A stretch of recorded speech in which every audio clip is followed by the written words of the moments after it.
the reservoir. So this is the road that they would have taken that night when they're leaving the party, okay? And hopefully I won't lose connection.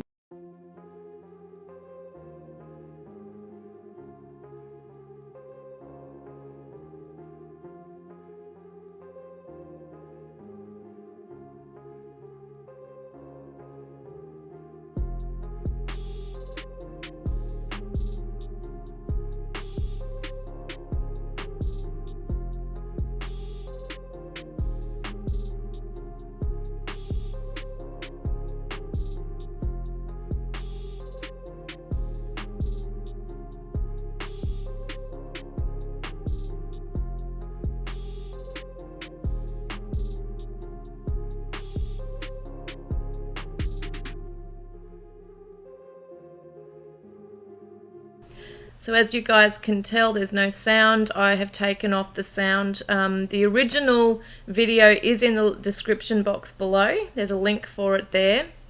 But basically we can see this windy dirt road. It's very bumpy. This woman's driving a Jeep. It's a lot bigger than Kiely's car was, but she does state that Kiely's car would be okay going over these bumps. And I just find it fascinating. And now she's turned her lights off to show you how dark it is. Yeah, it's pitch black out there. No lights. But I have to say, I find it quite fascinating, right? That a drunk girl, an intoxicated person, whether it be with drugs or drinking, whatever, if Kiely was intoxicated, you have to concentrate on this road, guys. Otherwise you're going to end up in shrub or hit a tree, because we see the trees there, we see the grass there. It's a very narrow road, isn't it? So she might have been going faster than this woman's driving. This could have been slowed down a bit, this video, but she doesn't sound like, when you hear her talking, she doesn't sound like it's slowed down or anything. She might be just driving slowly here to show us the way, to reenact the scene. But look at all those trees. And Kiely somehow navigated all the way through this windy dirt road on her own in the middle of the night, intoxicated, allegedly, okay?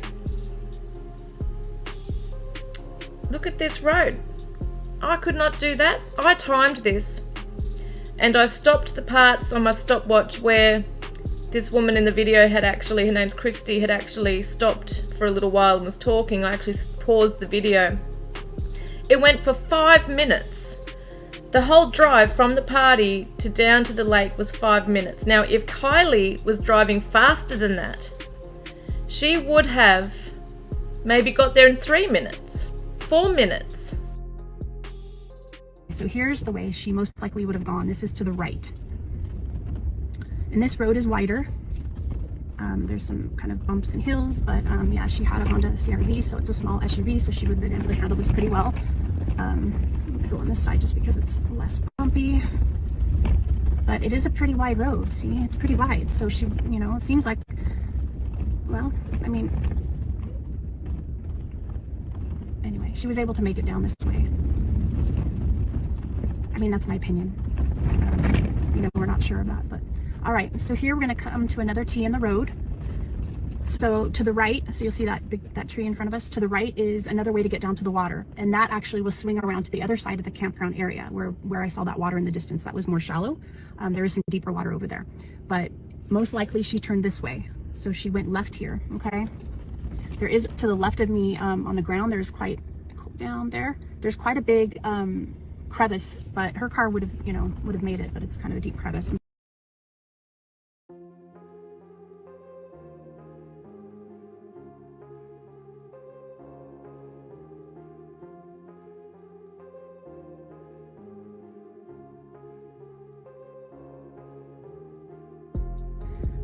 At the end of my headlights, you can see that's the precipice, or the point where she most likely entered the water. That's where all the you know, vehicles were on Sunday. You know, all the authorities were parked. Okay, so it's just right here. Now, if she would have went to the left, there's water over there too, but it's more shallow. And then to the right is, it is deeper over to the right. So, this way, there's a big wide open dirt area here that leads down to the water as well. But I'll just go straight towards the spot where they found her car, okay? There's a little bump here. Right now, it's not as late or as dark as when she was here, but I can see the water. I can clearly see that that's water, and then beyond the water, there's more land and trees. So here's the memorial. Someone had already put some flowers here in a lovely little jar, and looks like somebody might have left her a note. And then I added those flowers. Those can be from all of us, and then the little crystal there. And then somebody created this heart for her. But here's the water right here. So, it's pretty close. Here's the kind of wet sand. You can see when I step, it's pretty squishy right here, so there's the water. Oops, I need to step in the water, but so it is pretty squishy, fairly muddy. So just here's more of the water's edge. I know you guys can't see much past that, but so there's the vehicle up there. So, there is quite a good incline. When I was here walking, I had come from this side over here. Well, you can't see it, but this side over here, and you don't realize that this, the incline is as steep as it is. It's not crazy steep, definitely. Like I can walk up it without getting winded, but if you're in a vehicle going at a certain rate of speed, can you see it as it goes down here?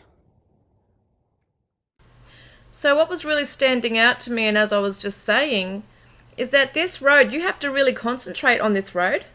It's windy, it's in the middle of the night, there's no lights around you, there's maybe no one else around.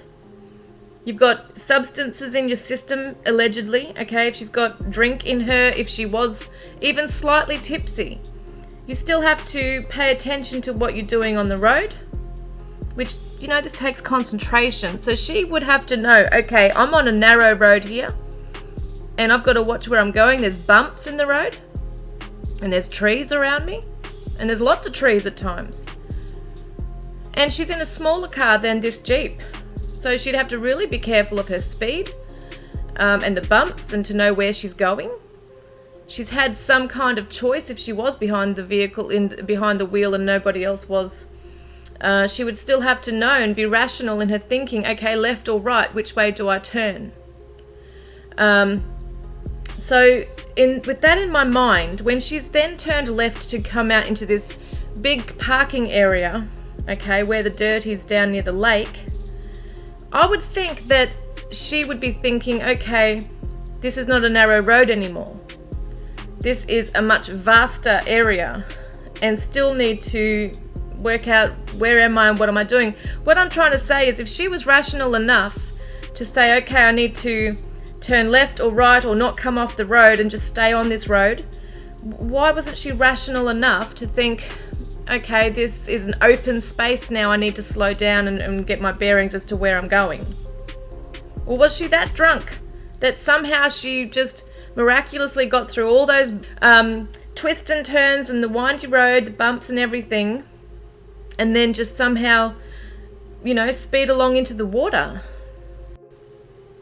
If she was that intoxicated, how did she get to the lake? That's a 4-minute drive. That's a lot of driving to do when you're drunk. And I'm not saying people can't do it, because yes, we've seen people swerve and they still can get from A to B. But I find it interesting. This is a windy road. It's a bumpy road. It's dark. There's trees everywhere. And she's managed to stay on this road. Now, when you get to that T intersection, one going way up to the highway and then turning right towards the lake, why didn't she just go straight? If she's that intoxicated, why didn't she just go straight? She knew there was a road there. So when she's come out into this huge open clearing of dirt, why would she just continue going straight? It doesn't make sense to me, because there's no road. Yet she was concentrating on roads. And if she wasn't intoxicated, and she was rationally able to make decisions on left, right, she might have gotten lost, but it still does not make sense that she would be speeding to the point of actually landing in a lake. I think if Kiely was of sound mind, You know, even people can get lost, but they don't end up driving in a lake. Especially when they're concentrating on the road and they come out into a massive clearing. They're not going to keep driving and driving. They just don't normally do that. Like, especially if she's, you know, of sound mind and she can think clearly. So both parts of it don't really make that much sense to me. If we're to think that Kiely was just driving along, maybe speeding, who knows, it's not impossible. But I think if she was speeding and intoxicated, she would have had more chances of hitting into a tree, you know, hitting big bumps, things like that, which would make you slow down instinctively anyway, you'd think. But it just seems like she's turned left, come around that bend, and then just, floored it? I mean, how many meters of sand is there in that wide clearing before an incline? Okay, there's an incline going down to the sandbank. That's what this woman was saying. So what do you think, guys? How did Kiely get from the party down to the lake? Knowing how this route is here, how the hell did she get down there? Was she driving extremely slowly? If that was the case, then why did she go all the way across the sandbank and into the lake? You know, people are saying she didn't see the lake. It looks like a road at night. It looks, you know, dark. You can't see it, which could be the case. I just find it strange how she's concentrated the whole way around those windy things and then comes out into a clearing, and what, does she just floor it? It doesn't make sense to me at all. I think you'd have to be a rally car driver to, you know, speed through that windy dirt road with all those bumps without, you know, crashing into a tree or something, or a stump, you know. I just find this all so very strange. And although it's not impossible that an intoxicated person could be driving through there and into the lake, I just find it highly unlikely that someone's going to be able to do all that, you know, and find themselves in the lake. I just find it strange. Yeah, so what do you guys reckon? What do you think's happened here? Do you think it's sus? Foul play? Do you think she might not have been intoxicated and just got lost? That could be a possibility. But I'm still trying to get my head around this rational way of thinking, of knowing how to navigate this windy road, knowing how to turn left or right, but as soon as they come to a clearing, you know, she's come to a clearing of sand everywhere. I don't know how many meters, but it's quite a few meters before it reaches the lake, and there's a steep incline to the lake. You would think that speed is a factor here, perhaps, or for some reason in her mind, she may have just thought, I'm going to keep going down here. I don't know why. I don't know what her reasoning was, if she was intoxicated, if she wasn't, if there was foul play or if there wasn't. I just find this all very bizarre. I still am not ruling out foul play. That's my opinion on this. It's very easy to say, you know, it was just an accident. It could well be an accident. But I find it strange. I have to keep going back to that windy road and the bumps that we've seen this lady go down. And it doesn't look like someone who's intoxicated. You know, you have to concentrate. And if you're speeding, you're going to hit a tree. So if she wasn't speeding down on that sandbank, you know, she might not have been seeing clearly, or something. Something weird has happened, guys. What do you reckon?